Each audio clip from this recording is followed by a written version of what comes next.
yoyote atakayesimama anasema tunataka umoja wa Pwani, lakini angalieni huo uenda wazimu unaofanyika siku ama mwaka wa kupiga kura.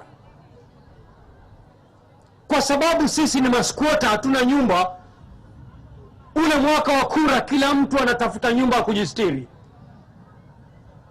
Kamoti ataenda nyumba ya ODM akatafuta pahala kujisaidia, ambaye haya kaa hapa.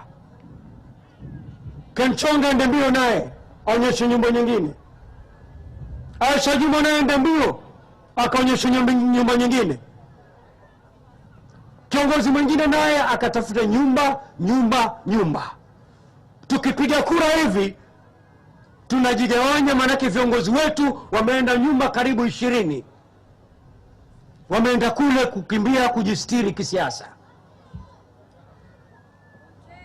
Miaka 50 na zaidi sisi viongozi tumekuwa wa kuomba nyumba kila wakati wa kura.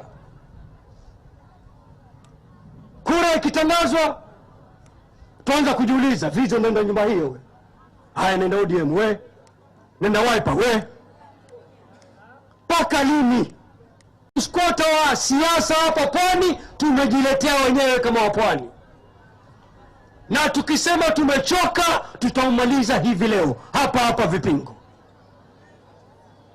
Leo hii sisi ni viongozi hapa, mnatuona kina Madzayo, kina Mama Aisha, kina Kamoti, sisi wote ni viongozi wa kisiasa, na kila tunaposimama tunasema kwamba tunataka umoja wa Pwani. Somane najo ano, somane najo anani Aisha,